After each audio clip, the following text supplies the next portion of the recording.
Guyyaa injifannoo dachaa qabsoon sabaaf sablammii karaa nagaan dhugoome. Nagaan bu'uuraa hidha haaromsaas itti kaa'ame guyyaa milkaa'inaa bitootessa 24. Bitootessi 24 guyyaa qabsoon Oromootaa, sabootaa fi sablammootaa injifannoo argachuun qabsoon karaa nagaa xumura godhatee muummichi ministeeraa Dr. Abiyyi Ahimad aangootti dhufanidha. Guyyaan kun guyyaa seena qabeessaa akka injifannoo Adwaa lammaffaatti ilaalamu.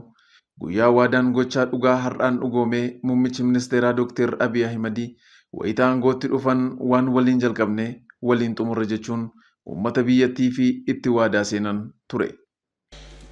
የዛሬው ዕለት በአኩሪ ኢትዮጵያዊ ወኔ የተጀመረው ታላቁ የህዳሴ ግድባችን 7ኛ ዓመት ነው። በዚህ ግድብ ግንባታ የታየው አንድነትና መሰባሰብ የሀገራችንን ችግሮች በሙሉ መቅረፍና መሻገር እንደምንችል ያረጋገጠልን በመሆኑ ይህንኑ መንፈስ ይዘን ከግድቡ መጠናቀቅ ባሻገር የሀገራችንን ብልጽግና እስከምናረጋግጥበት ከፍታ ድረስ እንድንዘልቅ ጥሪዬን አቀርባለሁ።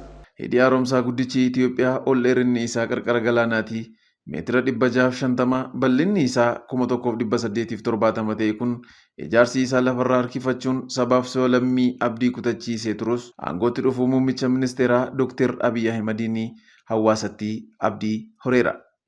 Jijjiiramni kun egaa akka dhufeen muummicha ministeeraa keenya gara aangootti yeroo dhufan paarlaamaadhaaf waadaa yeroo galan hidha haaromsa guddichaa qalbiin uummata keenya irra jiru maallaqni isaa irra jiru kan xumurree hojjannee gaaffii misoomaa keessan fedhii keessan qalbii keessan deebisuudhaaf qophii ta'uu isaa uummata Itoophiyaatiif yerootti waadaa galan ture jechuun danda'ama. Hirmaannaa hawaasaa daangaa hanga daangaatti socho'een waadaanis gocha qabatamaan dhugoomee guutiinsi bishaanii marsaa tokkoffaa hanga sadaffaatti guutamee sadarkaa gaariirra kan jiru yoo ta'u baatii ja'a booda ni xumurama jedhameetu eegama. Halkanii guyyaa piroojeektii san sa'aatii 24 achi dhaabbachuun sirreessuun galgala halkanii guyyaa laalaa koomenti gochaa sirreessaa waggaa lama hodonguutiin bishaan marsaa lammaffaa marsaa tokkoffaa marsaa lammaffaa bishaanicha akka guutamu godhamee. Hidhi bishaan meetir kiubii biiliyoona 74 kuusuun tarbaayinoota 13 humna elektirikaa meegaawaattii 5,000 fi 150 maddisiisuun Afrikaa irraa tokkoffaa addunyaa irraa 20ffaa ta'e hirmaannaa uummataatiin ijaarame kanaaf hanga ammaatti birrii biiliyoona 190tu bahe.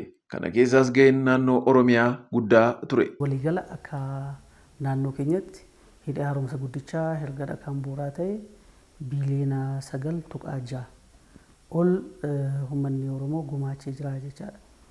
Guyyaan kunis bara 2010 irraa eegalee agarsiisa suuraawwaniin kabajamaa turus bara kana waadaan gocha qabatamaan dhugoomuun bitootessi 24 guyyaa injifannoo dachaa mootoo harka xiiqiif gamtaa'ee siidaa dhalootaa kaa'ee jedhuun sirnoota garaagaraan akka kabajamu taasiseera. Bitootessi 24 guyyaa naannoleen hundi waa'ee biyya isaanii irratti walqixa murteessuu danda'an waan ta'eef sabaaf sablammoonni fi uummanni Oromoos akkuma kanaan dura ayyaanicha kabajaa turtan bitootessa 20 calqabee hanga 24tti sagantaa adda addaan kabajamu kanarratti qooda isaa akka fudhatu yaada isaa akka gumaachu.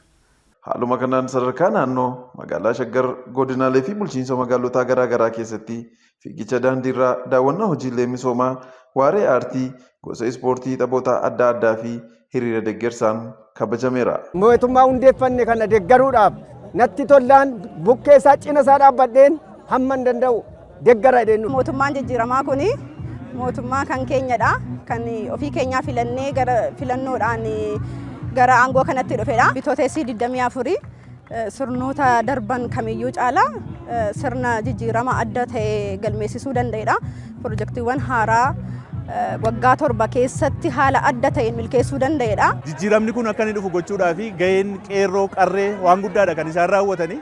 Sana keessatti immoo amma jijjiiramni dhufe maali jettee gaafa ilaaltu gama qonnaatiin gama nageenyaatiin akkasumas gama misoomaa adda addaatiin inisheetiiviiwwan sadarkaadhaan jiran akka inni guddatan gochuu keessatti gahee guddaadha kan taphatamaa jiru. Akkuma kaleessa immoo kallattii adda addaatiin gumaacha isaa agarsiisaa ture ammas cimee akka itti fufu ayyaana kanas karaa ittiin miidhagina qabu karaa ittiin tokkummaa keenyatti agarsiisu karaa itti amma dhaabbatutti tumsi uummata biyya keenyaas uummanni naannoo Oromiyaa taasisaa jirus amma piroojeektiin kun dhumee uummata Itoophiyaan galatoomaa hanga jedhutti mootummaan tumsisaa irraa cituu hin qabu jedha akkuma kaleessa eeyyalame